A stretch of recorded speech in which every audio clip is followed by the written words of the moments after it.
Hola amigos, bienvenidos a un nuevo programa de Extra Economía. Gracias por sintonizar Extra TV 42, el canal del pueblo. Hoy tenemos un invitado que no necesita mucha presentación, es Albino Vargas Barrantes, secretario de la Asociación de Empleados Públicos y Privados, ANEP. ¿Cómo están, Albino? Muchísimas gracias, muy bien. ¿Y usted? Un honor. Gracias por venir acá al programa. El agradecido soy yo. Por estar la invitación. Sí. Vamos a hablar del polémico proyecto de ley de empleo público que ahorita está en boga y está por entrar a ser discutido por parte de los diputados luego de que se diera una resolución también polémica por parte de la Sala Constitucional. ¿Creen ustedes que esa resolución es un fallo que los beneficia o que los perjudica, don Albino? Hemos dicho que la Sala intentó quedar bien con Dios y con el diablo. Por supuesto que para nosotros es una derrota estratégica de esta gente del gobierno y de la Asamblea que quiere que en Costa Rica haya un Estado autoritario, vertical, central. Y por eso hemos llamado a esas 32 personas diputadas golpistas. Golpistas, porque atentaron contra uno de los valores esenciales de la Constitución del 49, que eran las autonomías, establecidas precisamente para que Costa Rica nunca volviera al Estado autoritario central que había antes de la Constitución y que fue uno de los causantes de la Guerra Civil del 49. Desde ese punto de vista, la suerte está echada, está echada. La otra parte es de lo que está haciendo, sobre todo el magistrado presidente de la Sala, algo impropio, indebido, ¿verdad? Que, por cierto, le cuento, vamos a presentar las quejas que nos permite como ciudadanos de un juez de la República. A la inspección judicial. A la inspección judicial, y creo que podemos llegar a corte plena porque un juez de ese nivel no puede salir a hacerle campaña a un fallo para favorecer a una de las partes en pugna. Bueno, es que el tema es que sale a explicar el fallo sin que todavía esté redactado el voto, bueno, que es lo que... Figúrese que es tan grave esto que uno puede suponer que el magistrado presidente de la Sala Cuarta le dio el fallo al periódico ese que está montando la campaña, ¿verdad? Entonces esto empaña completamente, pone más en duda y más en entredicho lo que está pasando en el Poder Judicial de Costa Rica, y alguien tiene que por lo menos señalarlo con el dedo acusador. Pero efectivamente esa parte es una de las más polémicas porque tenemos por lo menos una parte de la Sala Cuarta, que viene diciendo que los derechos humanos deben estar por debajo de la situación fiscal de un país. Y eso es una aberración desde el punto de vista de la teoría y del derecho internacional en derechos humanos, ¿verdad? Porque si eso sigue así y la situación fiscal del país nos llevan a una quiebra, que yo creo que nos llevan a una quiebra deliberada, podría llegarse el día de mañana que este tipo de magistrados constitucionales diga que la situación fiscal del país impide que se sigan dando servicios en la caja costarricense del Seguro Social, y eso no puede suceder. Don Albino, hay algo que es polémico también y que viene a aclarar justamente don Fernando Cruz en esta entrevista, y es que hay instituciones que se creía o se interpretó que estaban fuera de, ¿verdad?, de lo que era la aplicación de empleo público, y en realidad están dentro, solo que las mismas instituciones son las que van a tener que aplicar el salario global, que básicamente es un salario estándar, ¿verdad?, por categorías, sin pluses. Entonces, sí, mire, ¿verdad? Ahí tenemos a la Caja, tenemos las municipalidades, tenemos a las universidades públicas, sí, tenemos al Poder Judicial, y eso ha sido muy polémico porque se supone que son entidades que gozan justamente de autonomía, y lo único que están diciendo es, mi plan no las va a regular, pero ustedes, universidades, ustedes, municipalidades, ustedes, Caja, usted, Poder Judicial, tienen que poner su propio salario global. Bueno, eso es lo que están planteando, ¿verdad? Eso es lo que están planteando. Primero les recuerdo que la Ley del Equilibrio de las Finanzas Públicas, el combo fiscal, está todavía cuestionado en Sala Cuarta. Tiene más de 2 años y precisamente cosas que metieron en el empleo público no están falladas todavía por el fondo, por la inconstitucionalidad, varias que hay contra esa ley del combo fiscal, entre ellos la de ANEP, ¿verdad?, que está por resolverse, ¿verdad? Entonces, aquí hay un tema de derechos, hay un tema de situaciones jurídicas consolidadas, hay un tema de derechos adquiridos que esa discusión no ha terminado, como quieren que termine esa discusión, ¿verdad? Y es lo que nosotros hemos decidido, abrir el escenario internacional, ¿verdad? Pero posiblemente, don Elvino, nos están viendo muchísimos funcionarios públicos en este momento y tal vez sea importante explicarles qué va a pasar con su salario, lo que conversábamos ahora. Si yo gano 1 millón de colones y alguien gana 700.000, 800.000 o 500.000 colones, ¿verdad? A mí que gano 1 millón de colones no me van a hacer aumentos, creo que excepto nada más por el costo de vida, hasta que estas personas que ganan 500.000, 800.000 o 700.000 colones lleguen al 1 millón de colones. Poniendo un ejemplo hipotético, ¿verdad? Puede ser que el máximo sean 2 millones, 3 millones, 5 millones. Bueno, sí, lo que hicieron es una barrabasada, es una cosa imposible de cuantificar en el tiempo, ¿verdad? Hablan de reducir el déficit fiscal y se contradicen porque primero se les ocurrió que el que estaba por debajo del famoso salario global iba a subir de un solo tiro. Y muchos quedaron engañados en que iban a tener 150.000 o 200.000 pesillos más de un solo tiro. Y no, luego se dieron cuenta de la barbaridad que estaban haciendo, le pusieron una cuantificación y les costaba hacer esa tontera 30.000 millones de pesos de un solo tiro y luego se echaron para atrás.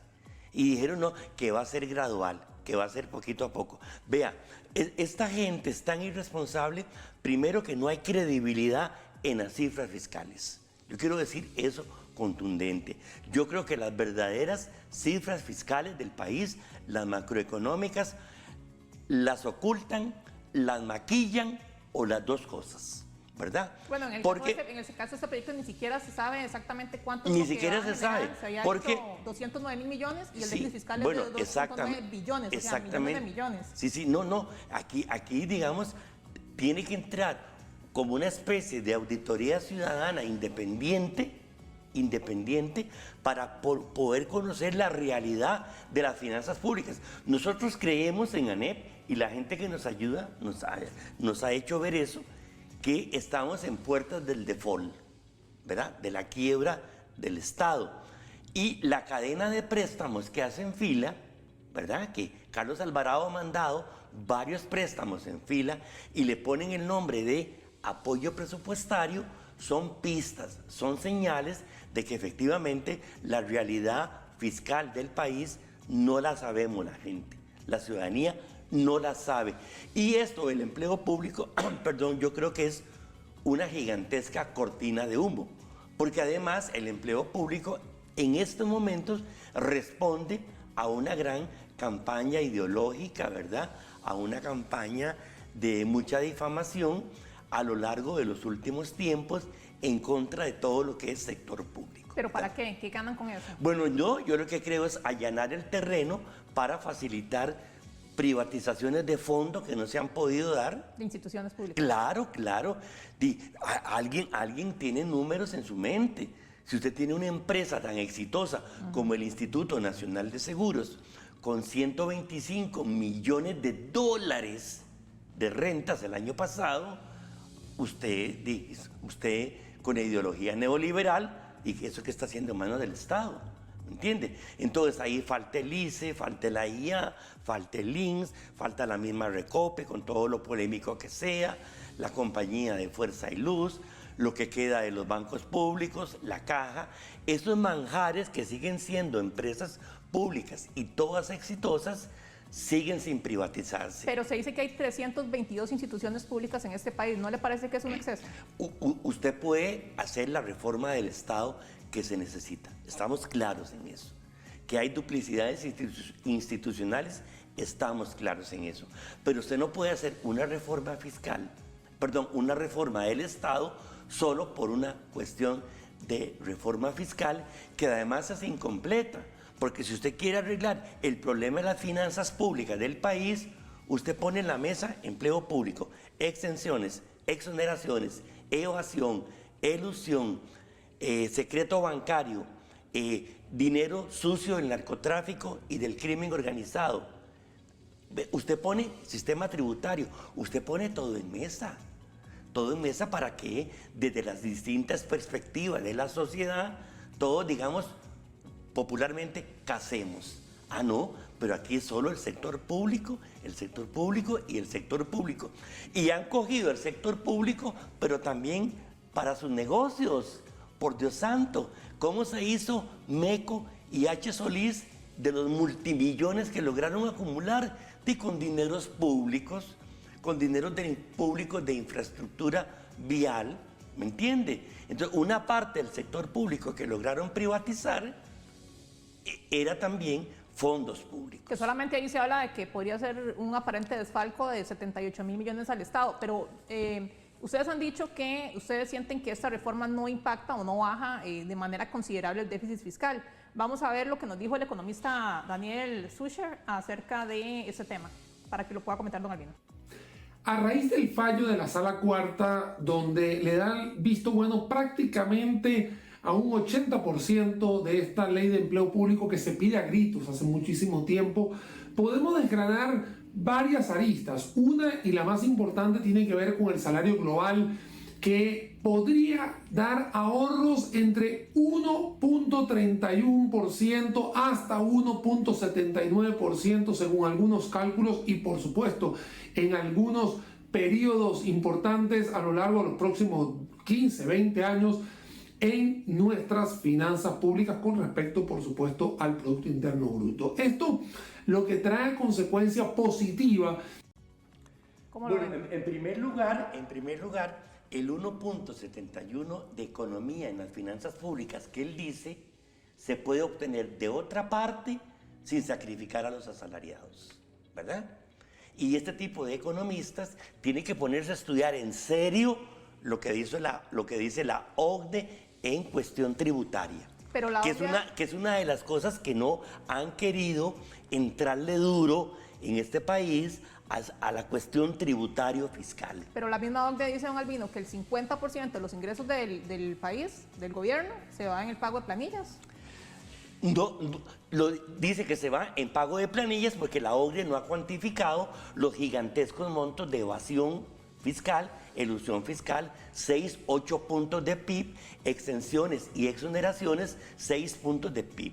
Conservadoramente usted tiene de 12 a 14 puntos PIB que no quieren tocar los señores o que representan este tipo de economistas. 200 y resto de exoneraciones hay en el país. Por favor, no, 440 leyes que no se quieren tocar, que es uno de los gigantescos reclamos de nosotros. En el tema fiscal no lo puedes vos, usted no lo puede ver solo con el salario de los policías, solo con el salario de los maestros o de los 150 académicos de las universidades. En la mayoría de las universidades los salarios no son como han dicho, ¿me entiende? Entonces, lo que se ha cometido es, efectivamente, primero, una campaña ideológica, dos, una campaña de odio y desviar la atención de la verdadera naturaleza de los problemas fiscales que no se están enfocando como corresponde. Y perdón, 35 inconstitucionalidades en el proyecto de ley marco de empleo público no son detalles técnicos.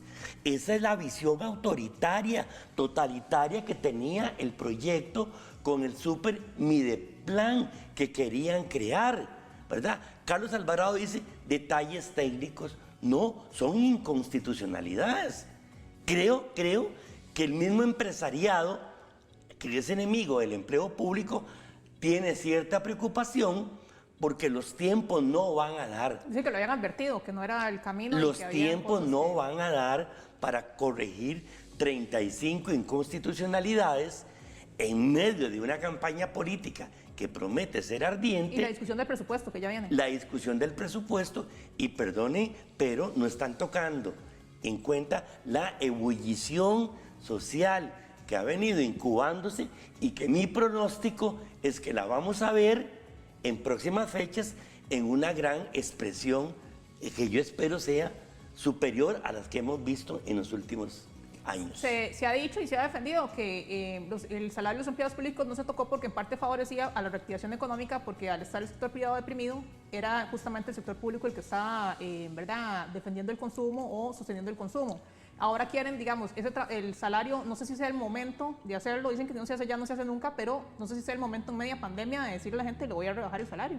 Es lo más descabellado, es lo más descabellado. En primer lugar, la importancia del sector público quedó magistralmente demostrada en la atención de la pandemia. los servicios públicos estatales. Y todavía lo acabamos de ver en las inundaciones, ¿verdad? El papel del sector público en asistencia, en solidaridad, en facilitación de la atención y en reactivación económica va a ser fundamental. Siempre lo ha sido. El desarrollo económico de Costa Rica durante las últimas décadas tuvo en el sector público un gran disparador, un gran apoyo, un gran incentivo. Los empleados públicos hasta hace un tiempo favorecían mucho la existencia de las micro, las pequeñas, las medianas empresas, el pequeño comercio, ¿verdad? Si recuerden ustedes que a la llegada del TLC, el 90-95% del parque productivo nacional eran micro, pequeñas y medianas empresas. Las golpeó con la apertura del TLC, las golpeó con el reciente combo fiscal del 2018. Ahora usted lo que quiere es desaparecerlas. Si usted va a dejar a los empleados públicos, muchos de los cuales altamente endeudados están, si usted los va a dejar con el salario radicalmente congelado. Un estudio dice que son los más endeudados. Exactamente, son los más endeudados. Entonces, ¿qué va a generar usted? Insolvencias en el sistema financiero. Va a usted a aligerar las inminentes quiebras de las cooperativas financieras. Pero ciertamente se han generado algunos abusos. No podemos decir, digamos, generalizar, ni tampoco podemos entrar a juzgar, porque no soy yo quien para juzgar esto. Pero, por ejemplo, hay gente que gana 1 millón de colones y otro 1 millón de colones en el año lo gana a punta de pluses. Ya sea antigüedad, ya sea... Vean, en primer lugar, cuando se habla de empleo público... Que tal vez no son todos, pero sí algunos. Es que voy a eso. Cuando se habla de empleo... millones, o de la secretaria que vale millones. Cuando se habla de empleo público, ¿de cuál? ¿De cuál? Ok. Porque lo que hicieron fue esa zambumbia, esa mezcolanza, que va a resultar un soberano fracaso, porque además aquí tenemos el instrumento internacional que vamos a usar, que es la Corte Interamericana de Derechos Humanos, y la opinión consultiva del 5 de mayo, para echárnoslo abajo en tribunales internacionales. Pero cuando usted habla de empleo público, usted tiene que hablar de las señoras de los Encinay, ¿verdad? Usted tiene que hablar de los señores asistentes de pacientes en la caja que hasta le asean en las camas a los pacientes que ya no se pueden valer por sí mismos, ¿verdad? Y sí, y usted tiene que hablar del empleo público de los gerentes bancarios o los staff de las cúpulas bancarias de salarios de 6, 8, 15 millones. Entonces, ¿de cuál empleo público quieren hablar? Es que nunca lo dijeron. Es parte del problema. Hay 5.000 categorías en el servicio civil. Pero nunca lo dijeron, ¿verdad? Entonces, como nunca quisieron hablar, porque mucha parte de ese empleo público de la estratosfera arriba, de la cúpula tecnocrático gerencial del Estado, es clientela política, de Liberación, de la Unidad y ahora del PAC. Entonces allá arriba no se quiere tocar, entonces se agarran con los empleados públicos medios y los de abajo. ¿Eso va a afectar a la clase media? Está muy afectada la clase media. ¿Un salario de 1 o 2 millones es un salario de clase media? Es un salario de clase media, es un salario de clase media, 1 millón, 2 millones. Vaya a ver cuál clase media se puede decir que vive en opulencia con 2 millones, con 1,5 millones. Eso no es cierto. El costo de la vida es carísimo en Costa Rica. El costo de la vida es carísimo. Si no fuera por los servicios públicos estatales, la pauperización habría sido mucho mayor de la que ya estamos viviendo. Pero decidieron atacar uno de los bastiones de la democracia, las capas medias. Las capas medias atacadas por los partidos, sobre todo Liberación Nacional, que fue el que la encumbró, y el partido que supuestamente llegaba a rescatar a la capa media, donde la había hundido Liberación, el PAC también termina golpeándola. Por eso está teniendo éxito una campaña que en ANEP estamos impulsando, que se llama Pasar Factura, para el domingo 6 de febrero. Es complicado, eso le iba a decir, es complicado aprobar un proyecto de empleo público en media campaña política. O sea, no sé si al final de cuentas eso va a tener un costo político. Que el mismo presidente Carlos Alvarado lo decía, espero que haya diputados que asuman el costo político. Es que fue... En medio de la soberbia que ellos están, ¿verdad? En medio de la prepotencia, la arrogancia, un gobierno que no negocia, ¿verdad? Un gobierno que impone, no midieron tiempos electorales, ¿verdad? No midieron tiempos, no midieron sensibilidades. y creyeron que era fácil pasar ese proyecto de ley con un Estado autoritario, con un superministerio, al mejor estilo de dictaduras Ahora, ¿cree usted latinoamericanas. que tengan los 38 votos? Yo creo Bueno, que no menos, los dijo el tienen. presidente que ahora son menos de 38 votos. Tuvieron 32 para pasarlo en primer debate. Y a una se les quitó la precandidata oficialista, la chineada de Carlos Alvarado, para que sea la candidata del PAC, Carolina Hidalgo. Digo, ya no voto, porque viene la objeción de conciencia, que los puros del PAC dicen que es una de las más grandes traiciones a los postulados del PAC, ¿verdad? Yo pienso que José María Figueres debe estar pensando seriamente en cómo va a actuar su fracción en este proyecto de empleo público. Sí, hasta hace tiempo muchos de los cuadros medios de las instituciones públicas, de los mandos medios, eran de cepa liberacionista, grandes golpeados con el proyecto de empleo público. Liberación, a como está Figueres, se va a pasar la cuchilla por el pescuezo ahorita, ¿verdad? Y habiendo que va a haber, no sé, 25, 24 candidatos presidenciales, ¿verdad? Ahora nos decían que... Pero además, repito, no van a resolver el problema fiscal. Esa es la parte que a mí me interesa también resaltar, aparte del daño social que le van a hacer a miles de familias trabajadoras y miles de microempresitas pequeñas que están acostumbradas a vivir de los salarios de los empleados públicos.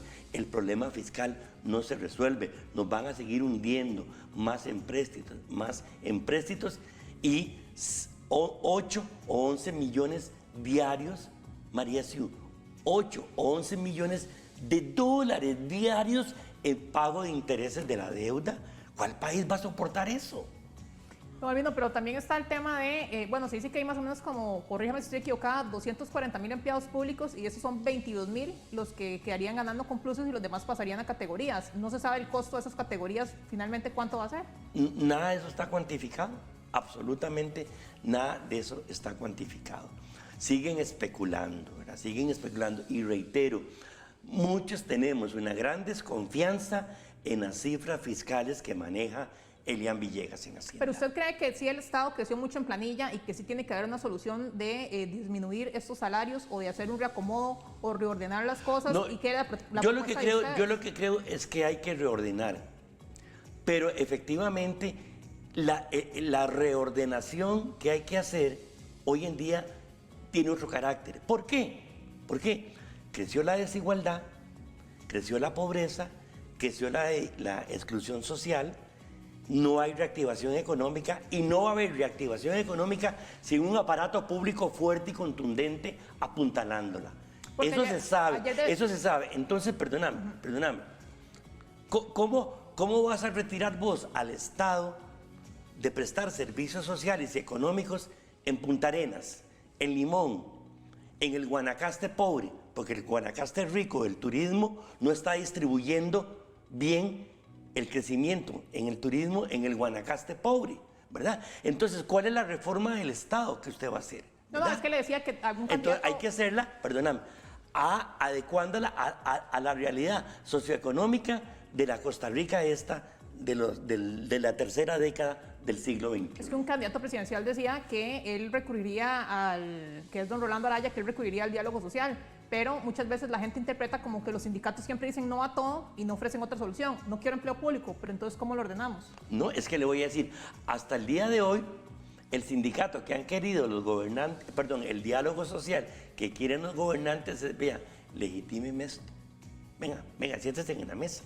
¿Ya? Por eso no caímos en la trampa de este gobierno. O sea, como con las cámaras empresariales con las medidas de anti-COVID, que nada más les dicen dialoguemos, pero estas son y tienen que acogerlas. Sí, venga, y se sienten tomados. Así no funciona esto. Así no funciona. Hay un verdadero diálogo. ¿Verdad? Entonces usted lo coge por pedazos, el empleo público, ¿ok?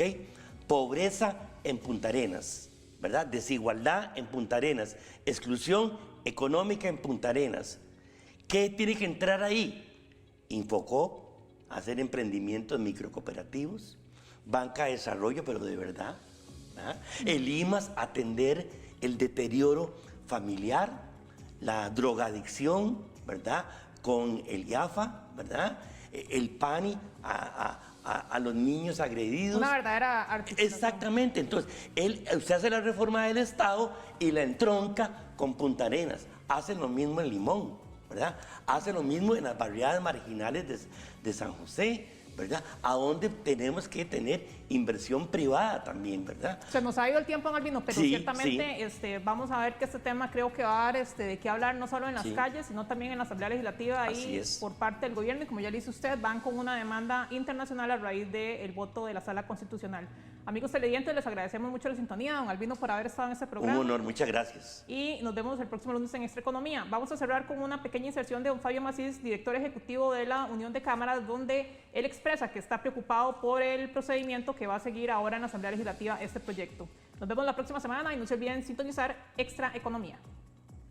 En relación con la ley de empleo público, si bien es cierto, resaltamos que los magistrados avalaron la implementación de un salario global con un monto único para los actuales y futuros servidores públicos, el tope a salarios en las universidades y el tema de regulaciones en convenciones colectivas, así como que no encontrara vicios de procedimiento, sí manifestamos nuestra preocupación por el futuro legislativo de la ley de empleo público, pues sí se señalaron inconstitucionalidades por el fondo del proyecto de ley.